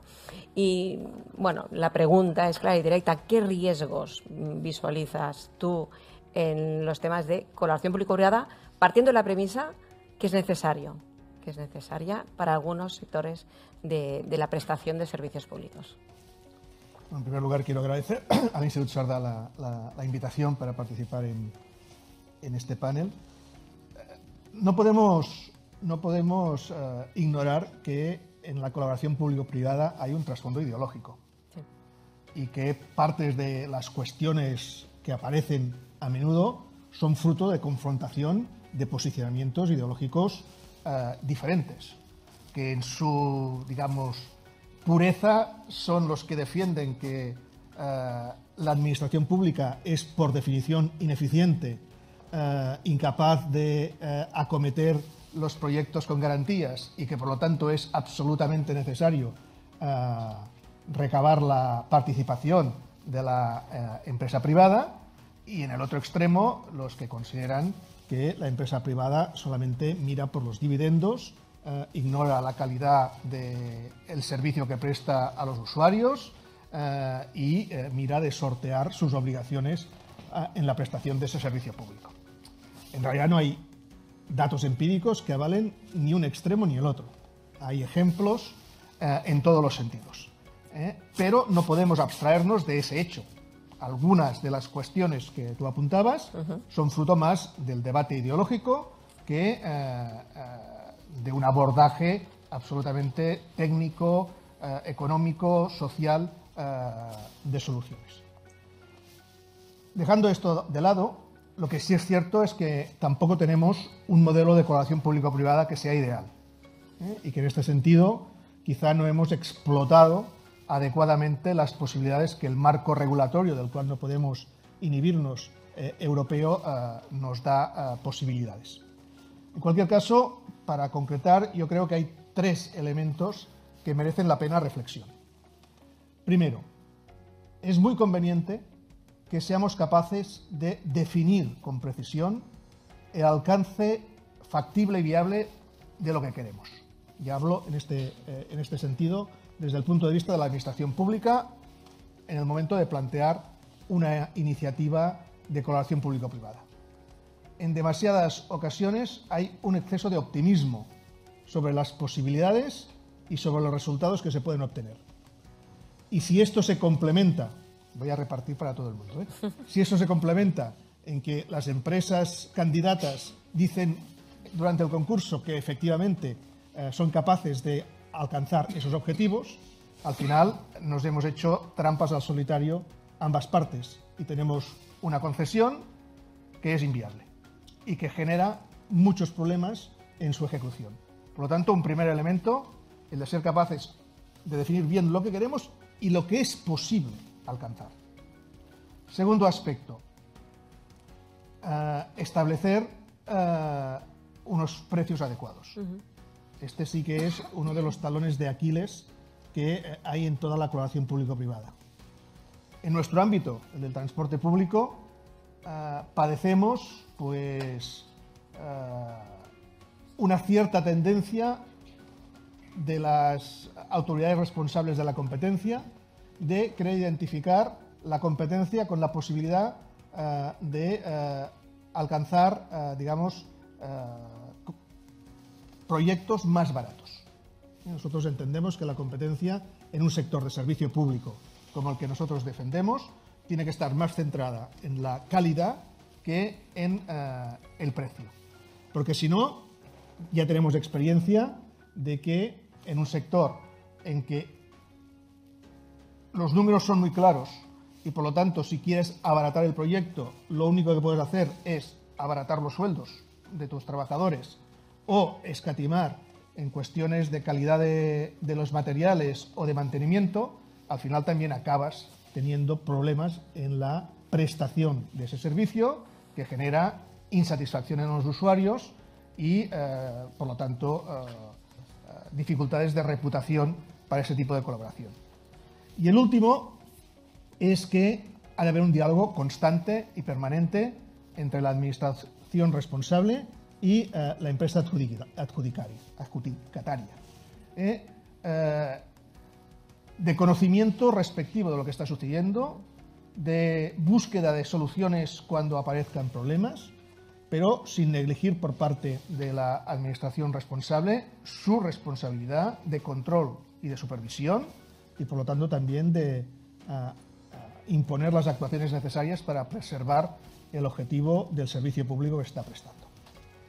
En este sentido, pues, la colaboración público-privada en el ámbito del sector público, del transporte público, es una realidad existente, difícilmente sustituible en su totalidad por prestaciones directamente por empresas públicas, aunque tiene una importancia capital en muchos aspectos, y por lo tanto, si queremos preservar esa buena relación, hay que continuar ahondando en aspectos de mejora del marco regulatorio y de las buenas prácticas, tanto desde el punto de vista de las empresas concesionarias como desde el punto de vista de las administraciones responsables, para que esos problemas que detectamos puedan ser minimizados.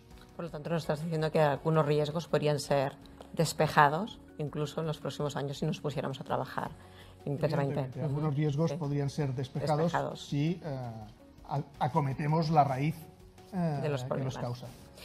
Bueno, conseller, ja sé que tenim que començar, tenia que passar-te la palabra bien, pero es que me gustaría tocar 3 temas y vamos a hacer que haré la pregunta a 2 personas y luego el otro tema a otros 2, ¿no? Y había pensado que el siguiente, el tema de pensar en la energía como recurso, no la energía como transición, sino la energía como recurso, y después del año que llevamos de encarecimiento de precios, yo miro, ¿no?, a Aguas de Barcelona como consumidor de energía y miro a SEAT, en este caso, también, ¿no?, como consumidor de energía intensivo, como industria, y cómo estáis abordando la entrada del 2023 en este marco en relación a este riesgo. Muy rápido, al final aquí hace años ya establecimos una compra de energía diferida a largo plazo, teniendo en cuenta que lo que nos importaba era asegurar un buen precio a medio y largo plazo, ¿no? Esto nos ha permitido diluir los impactos en el año 21, en el año 22 y también en el año 23. No obstante, es evidente que si se consolida el precio de la energía en los futuros años al que está ahora, tarde o temprano acabaremos sufriendo el impacto y, por lo tanto, y en este caso, siendo un servicio regulado y básico, tendrá que ser trasladado al ciudadano este sobrecoste, ¿no? Por eso es tan importante lo que se comentaba antes, ¿no?, de garantizar energía. Por supuesto no te puede fallar, pero también garantizarla a un precio digamos, pues el más eficiente posible. Exacto. ¿Y en SEAT cómo habéis abordado el riesgo-precio? Coincido en lo que comentaba Rubén, ¿no? Este tipo de medidas más a largo plazo son las que ayudan en situaciones como esta. Y añadiría también que nosotros llevamos también tiempo y también relacionado con el tema que hablábamos antes de la sostenibilidad, ¿no?, y de la transición. Llevamos mucho tiempo también trabajando en objetivos de sostenibilidad y de mejora medioambiental y de eficiencia energética desde hace tiempo, porque es una industria que requiere, digamos, intensamente de la energía. Y sin datos de cierre de este año, pero en los últimos 10 años llevamos ya acumulado un 17% de mejora de eficiencia energética, ¿no? Con lo cual, bueno, es otra vía, no solo el comprar mejor, sino encima también necesitar cada vez menos o ser más eficiente en el uso, ¿no? Lo que también redunda en una mejora de esa situación. Y cambio de tercio, cambio de tema que ha salido, ¿no?, el incremento de los ciberataques, la sofisticación. O sea, otra de las cosas que se ha visto no solamente que incremente el número, sino que cambia el patrón. Muchos de los ciberataques que están produciendo en los últimos años es que ellos han aprendido y van a atacar directamente a los proveedores de las grandes compañías, por lo tanto a los proveedores que después pueden afectar a muchos más clientes. Y en este sentido mi pregunta iría tanto a Netja como a la ATM, a Pera, ¿no? ¿Cómo está siendo un riesgo que ya está enquistado en muchas, ¿no?, en nuestra sociedad y que va al alza, además de que el coste cada vez son más caros, ¿no? Hay datos, ¿no?, que dicen que se ha multiplicado por 2 el coste de los ciberataques en España. ¿Alguna pauta de cómo estáis abordando este riesgo en el ATM y en Netja? Miro a Roger primero. Pues mira, intentándolo ligar con la transición energética, al final yo creo que las empresas de infraestructuras, de distribución de agua, de electricidad y de gas, inevitablemente vamos a tener que digitalizarnos. Este mundo al que vamos, con una energía más distribuida, con energía de distintas fuentes, nos obliga a digitalizar nuestros activos, pero sobre todo a nuestra relación con el cliente, ¿no? Al final, el cliente del 2030, ni nos planteamos, ¿no?, que le llegue una factura en papel. Y esto significa que, a pesar de ser empresas que tienen, ¿no?, la ciberseguridad muy arriba y dedican muchos recursos, sí que es verdad que de una forma no intencionada estamos aumentando nuestro riesgo y nuestra exposición. Por tanto, bueno, es un momento interesante porque no podemos renunciar a dar este paso de digitalización y, por tanto, tenemos que, bueno, es un poco este juego del gato y el ratón, ¿no? Parece que los ciberdelincuentes siempre van por delante de lo que podemos hacer todas las empresas. Pero, en cualquier caso, es un tema del que nos ocupamos, pero que nos preocupa, sin duda. ¿Y en la ATM? El capítulo en nuestro caso también hemos tenido que pasar de una preocupación curiosa a una ocupación activa. Los procesos de digitalización abren nuevas vulnerabilidades y, en consecuencia, tenemos que abordar esas nuevas vulnerabilidades en un tema que tenemos que ser conscientes, es un tema en el cual no vamos a poder blindarnos, porque la evolución de las capacidades de ciberataque va a ser permanente. Con lo cual, esta es casi una cursa una carrera armamentística entre el ataque y la defensa, que será permanente. A medida que mejores tus capacidades de defensa, pues habrá quien a eso le suponga un estímulo, un reto para intentar superarlo. Ahí se mezclan además diferentes, al menos en nuestro ámbito del transporte público, vislumbramos que hay diferentes motivaciones, desde el puro vandalismo al intento de fraude o a la auténtica acción delictiva con ánimo lucrativo o de perjuicio de la sociedad. Y por lo tanto, ante esa amplia panorámica de temas, pues hemos tenido que dotarnos de capacidades propias, de capacidades externas, intentando, por un lado, estar atentos a lo que ocurre a lo largo del mundo en el ámbito del transporte público y de la movilidad en general, porque cualquier cosa que ocurra en cualquier punto del mundo puede ser trasladable a nuestro ámbito, con medidas de prevención en el sentido de irnos dotando cada vez más de tecnologías de último grito, por decirlo así, pero también dotarnos de capacidad de reacción. Al fin y al cabo, has de estar preparado para responder cuando el incidente se produzca. En este sentido, nosotros, aparte, insisto, de capacidades propias y capacidades externas, en la medida que formamos parte del sector público de la Generalitat, tenemos la suerte de contar con el apoyo, la guía y el asesoramiento de la Agencia de Ciberseguridad de Cataluña, que en este sentido, pues, también nos da una mayor tranquilidad. Pero desde luego este es un reto abierto, permanente, que ya se ha instalado en nuestras políticas de gestión. Sí, las políticas de gestión y de los proveedores, con lo cual también introduces en el bucle, ¿no?, la ciberseguridad del proveedor. Y un último tipo de riesgo, o con otros impactos muy diferentes, no sobre las operaciones como los que acabamos de estar comentando, que es el tema que ha salido de la desinformación. Y cómo yo lo quisiera llevar al capítulo de cómo la desinformación en la que vivimos actualmente, sobre todo nuestros clientes, nuestra sociedad, nos acaba impactando a nivel de reputación. Y por lo tanto, cómo lidiáis con el riesgo reputacional que se está produciendo debido a la desinformación, sea por fake news o sea porque realmente lo que tú quieres que se transmita al ciudadano no llega. Y permitirme que apunte, ¿no?, algunos tipos de impactos que hemos comentado largamente y que se explican en este informe. También puede haber un impacto sobre los propios trabajadores, desinterés, desafección. Se lastra, ¿no?, el sentimiento de pertenencia, pero también para captar nuevo talento. O sea, una empresa que tenga afectada la reputación no es tan interesante a efecto de captar talento, por no decir, ¿no?, valor de las acciones, captar financiación, etcétera. Por lo tanto, ¿cómo el riesgo de la desinformación lo estáis abordando en vuestras empresas? Permitirme que hagamos un repaso rápido, ¿no?, por todas las 4 que estáis aquí, y desde la perspectiva del riesgo reputacional que eso comporta. Pues con muchísima transparencia, con muchísima objetividad, yo creo que antes ha salido, con muchísimo rigor.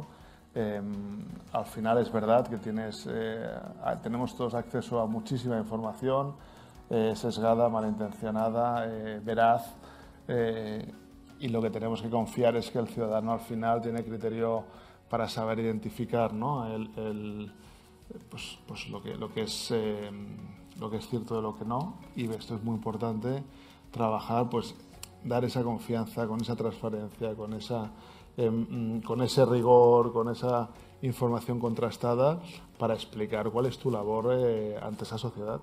No hay otro camino. Rubén, ¿no?, quizás hace 15 años una buena gestión de la reputación de la compañía era que si pasaba algo no se supiese, ¿no? Yo creo que hoy ya nadie aspira, ¿no?, a que esto sea así.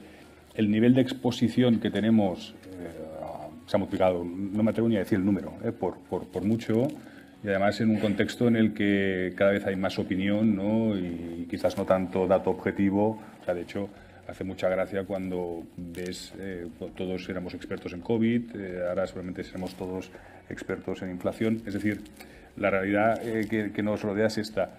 nosotros, más allá de los esfuerzos que hacemos en materia de comunicación, creemos que la mejor manera de construir una reputación al final es con nuestro día a día, ¿no? Con nuestras operaciones, con nuestra relación con los clientes, que por supuesto, como todas las empresas, pues tenemos ámbitos de mejora, pero lo basamos en esto, porque al final, si la cosa va de likes y de seguidores, es como que es un mundo en el que te puedes perder fácilmente. Yo creo que hay que ahondar en este esfuerzo comunicativo, ¿no? que estaban comentando precisamente Roger y Rubén, ¿no? O sea, ser proactivos en la comunicación de las cosas, estar abierto, digamos, a las preguntas que pueden surgir sobre algunas de ellas. En cuanto a redes sociales, por los likes que comentabas ahora, es verdad, o sea, en positivo o en negativo, ¿no? Es decir, es muy fácil para cualquiera opinar sobre un producto o un servicio, ¿no? Dar una opinión, y hay que tomarse muy en serio. Nosotros nos tomamos muy en serio cualquier comentario que pueda venir, porque al final puede ser una queja o puede ser desinformación de algún tema, ¿no? Entonces, la mejor manera es informar contra desinformación, ¿no? Hacer ese esfuerzo comunicativo. Y en cuanto a la parte más reputacional, es verdad que no es solo lo que uno quiera transmitir o lo que intente dar. También hay que pensar, nosotros trabajamos mucho también en la parte de la reputación a través de nuestros proveedores y nuestros partners, ¿no? Es decir, desde Compliance e Integridad, por ejemplo, se trabaja mucho en todos esos conceptos, todos esos checks que hagamos de integridad de aquellos que van a ser nuestros partners, socios o proveedores, ¿no? Porque al final, pues bueno, no es solo el valor o la imagen que uno transmita y la integridad que uno tenga, sino también con quien está trabajando, que también debe ir acompasado, ¿no? Entonces, todo eso es lo que conjunto da una imagen, digamos, una reputación a una empresa o a una marca, ¿no? Bueno, nosotros como transporte público en este aspecto partimos de una ventaja, y es que ya tenemos mala reputación, con lo cual no debemos preocuparnos demasiado de conservar una buena, ¿no? Y es lógico que sea así, es decir, porque no somos más que víctimas de unas necesidades objetivas, pero muy a menudo utilizados como excusa, ¿no? Es decir, hay que luchar contra el cambio climático, necesitamos más transporte público. Hay que evitar la contaminación, necesitamos más transporte público. Hay que reducir la congestión en las ciudades, es que falta transporte público, etcétera, etcétera. Es decir, la respuesta es que falta transporte público, ya es un estándar que se utiliza para resolver cualquier problema social. A partir de ahí, y bromas fuera, ¿no? Nosotros estamos convencidos de que no somos capaces, además tenemos millones de interacciones diarias con nuestros usuarios, somos incapaces de dar respuesta a cada una de las informaciones o desinformaciones o comentarios o rumores que puedan aparecer a través de todos los medios y todos los canales. Y en este sentido, nuestra apuesta es por una actitud proactiva de dar información y buena información. Una información que sea cada vez más extensa, que sea cada vez más en tiempo real, que sea cada vez más contrastable por los propios usuarios, a través de todos los canales que van apareciendo, de manera que como mínimo tengamos la conciencia tranquila de que si hay desinformación no es por falta de información, que si hay desinformación no es por una inhibición por parte nuestra de poner todos los medios disponibles para que los usuarios sepan lo que está ocurriendo en cada momento, y hasta ahí podemos llegar. No creemos que podamos dar, ni pretendemos dar respuesta ni corregir a los miles o decenas de miles de comentarios diarios en redes sociales sobre el transporte público. Seguro, ¿eh? Bueno, hemos agotado el tiempo de la mesa redonda. Yo creo que seguiríamos hablando porque es que es como un lujazo haberos tenido aquí con nosotros, Rubén, Pera, Roger, Jesús. Qué suerte haber contado con vosotros. Gracias por haberos venido a presentar el Observatorio de Riesgos. Me quedaría con algunos titulares, ¿no? O sea, mirando un poco al incapaz de hacer un resumen de todo lo que ha salido, pero nuevos modelos productivos, economía circular, ha salido sobre todo largo plazo. Esto de riesgos va de corto, pero sobre todo de trabajar en soluciones de largo plazo. Ha salido la palabra planificación, la palabra modelo, por lo tanto, esa visión global, ¿no?, de cómo se pueden hacer las cosas. Ha salido también la palabra realismo, o sea, no fatalismo, sino realismo, ¿no?, de dónde estamos, pero también de dónde queremos ir. Ha salido no solamente el riesgo, hemos hablado de resiliencia. Yo creo que invito a que las empresas que estáis hoy aquí interioricéis este concepto en toda vuestra cadena. Ha salido la palabra colaboradores. Esto no va de ir solos, esto va también de que arrastremos con nosotros a aquellos que han de hacernos más resilientes. Esto va de respuesta, hasta donde podamos llegar. No todo el riesgo se puede parar, no todo el riesgo se puede prevenir y, por lo tanto, preparémonos para la respuesta. Y ha salido algo que acompaña siempre a toda la gestión de crisis, que es comunicación, transparencia, información. Pero me ha encantado escucharos cómo hablabais de este riesgo reputacional. Bueno, pues hay que ir a por ello, hay que dar el paso adelante, proactividad y nada de pensar que esto es únicamente un riesgo, la transparencia y la proactividad como elementos de gestión del riesgo. Yo daría por acabada la mesa redonda. No os voy a pasar la palabra para que les hagáis preguntas. Si después se quedan por aquí, ya los asaltaréis vosotros mismos, perquè tenemos al honorable conseller Roger Torrent esperant i que ens ha estat escoltant des del principi. Per tant, crec que el millor seria que li cedíssim la paraula.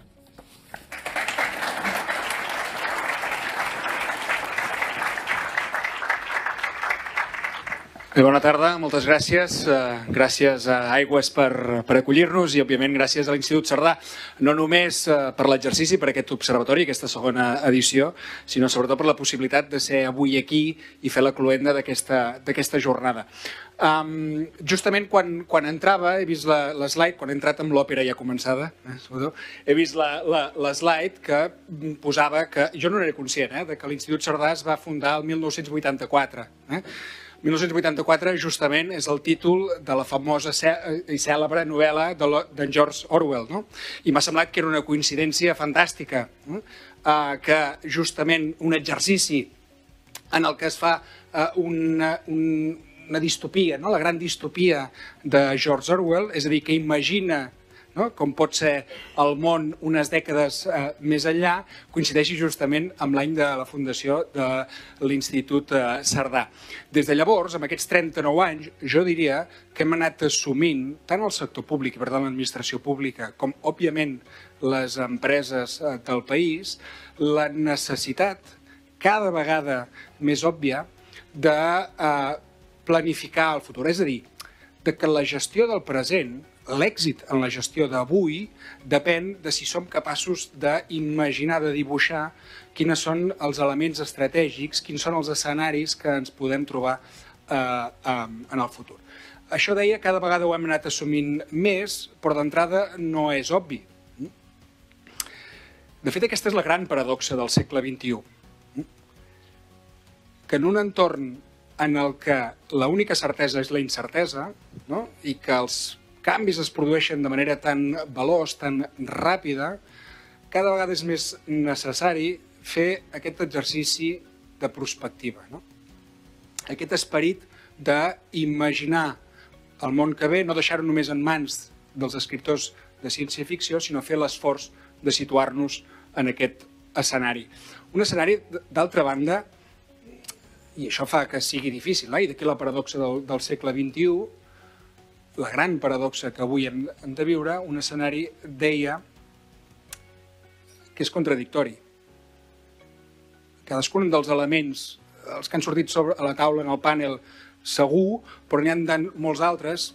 Poséssim el tema que poséssim, viuríem, òbviament, contradiccions en la seva aproximació. Contradiccions internes. No vull dir confrontació de visions de la societat, sinó cada un dels agents, torno a dir, l'administració pública o les empreses, a l'hora d'aproximar-nos a cada un d'aquests elements, ens genera contradiccions molt clares. Per exemple, a nivell de país, convivim amb dades econòmiques molt positives, malgrat tot, creixement del PIB, ocupació, rècord de captació d'inversions estrangeres, d'exportacions, això conviu amb una inflació desbocada que sembla que ja ha tocat sostre, podríem dir, però que continuarà alta. Això és una contradicció flagrant. Hi ha altres contradiccions. que s'escapen fins i tot de la realitat catalana o de la realitat més pròxima.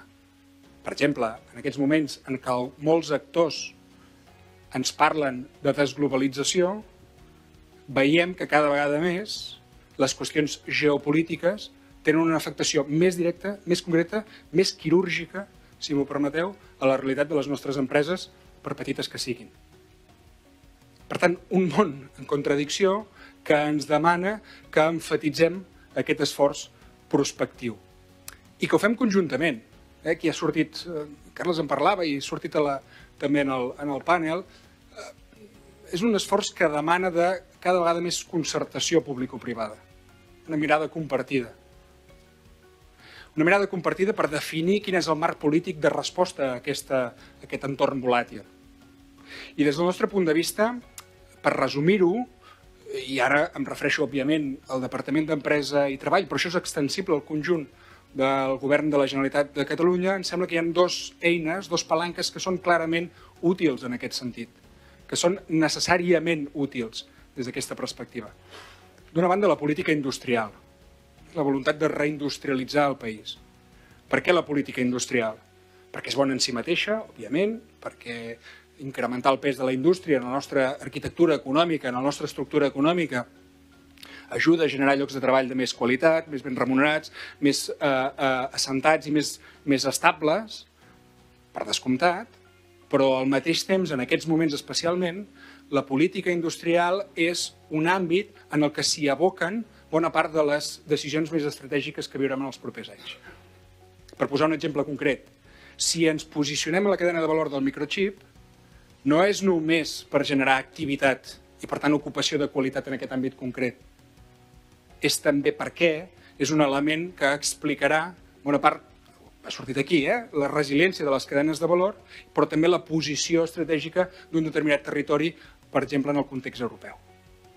Per tant, polítiques de reindustrialització, i en aquest sentit nosaltres també hem fet un exercici d'anàlisi de riscos i d'aportació de receptes amb el Pacte Nacional per a la Indústria, que defineix quin és el full de ruta que ens ha de permetre arribar a aquest escenari de reindustrialització del país. De fet, ens hem proposat arribar al 25% al 2030, de pes de la indústria, el valor afegit brut de la indústria del nostre país. Bé, política de reindustrialització, polítiques industrials. Però l'altra, i pot semblar un comodí clàssic de qualsevol discurs polític, però en aquests moments té més importància que mai, és la formació. Formació amb una perspectiva holística, que potser és la que li ha faltat en moltes ocasions. Perquè quan parlem de formació i ho associem a les polítiques públiques, moltes vegades hem vist un disseny compartimentat, i que hi havia un departament d'educació que pensava, per exemple, en un àmbit concret, un departament d'universitats que pensava en les universitats, la formació professional que quedava en terreny de ningú, hi ha hagut aquí sempre la disputa de si això havia de dependre d'empresa o havia de dependre del departament d'educació, en definitiva, aquesta compartimentació que no ajudava a tenir una visió transversal de la qüestió. Jo crec que això ho estem canviant. De fet, ens estem esforçant per canviar-ho. I tant des de la formació ocupacional fins a la universitat, passant sobretot per la formació professional, volem incorporar-hi aquesta visió estratègica perquè avui sabem que efectivament és un dels principals elements per ajudar a la transformació del model productiu.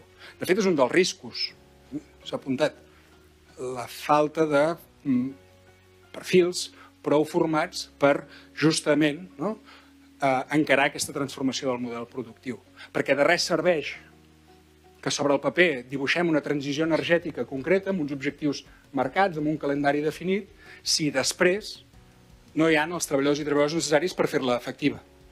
Per tant, tot això ha d'estar en consonància i les polítiques industrials d'una banda i les polítiques de formació de l'altra s'han d'encaminar cap al mateix horitzó. I torno a dir-ho, hem de transitar aquest camí de manera compartida, de manera concertada, sector públic i sector privat.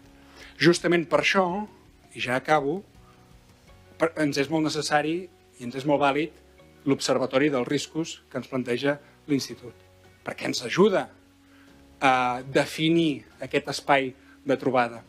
Té molts beneficis l'Observatori, però jo vull destacar 3 valors que per nosaltres són claus i que des d'aquest punt de vista a nosaltres ens són molt necessaris. D'una banda, l'Observatori jo crec que ajuda justament a fer aquest relat compartit, no? A fer un diagnòstic comú, que és la base per després. Potser no ens acabarem de posar d'acord en moltes de les mesures, o hi haurà matisos, hi haurà mirades diferents, segur, però com a mínim hi haurà un relat compartit, que parteix d'aquest diagnòstic també comú. Per tant, jo crec que aquest és un valor fonamental. L'altre és que l'Observatori ajuda també a traduir elements globals a una realitat local, que això a vegades no és tan evident, i per tant necessitem elements, eines d'aquest tipus que ens ajudin en aquesta línia. I el tercer valor, per mi, i aquest és fonamental, i de fet el parlàvem justament quan vam venir a presentar l'Observatori fa uns dies, que és aquesta contribució al canvi de cultura empresarial, el canvi de mentalitat empresarial, fent veure la necessitat, efectivament, de fer aquest exercici de prospectiva. Potser hi ha alguns temes que les empreses els tindran sobre la taula i veuran la necessitat de reflexionar o no, però com a mínim, des d'un punt de vista metodològic, contribuïm a fer aquest canvi a l'hora de prendre decisions. Per tant, aquests tres valors i molts d'altres són els que fan particularment útil l'Observatori i que a nosaltres ens serveix en aquesta voluntat, com deia abans, de definir un marc polític molt basat en la reindustrialització i la formació del país, que estem convençuts que és compartit i que és absolutament necessari per afrontar les dificultats, els reptes que ens venen aquest 2023 i en els propers anys. Per tant, tant de bo tinguem molts anys seguits aquest observatori, ens puguem trobar i puguem compartir les mirades. Per tant, moltíssimes gràcies.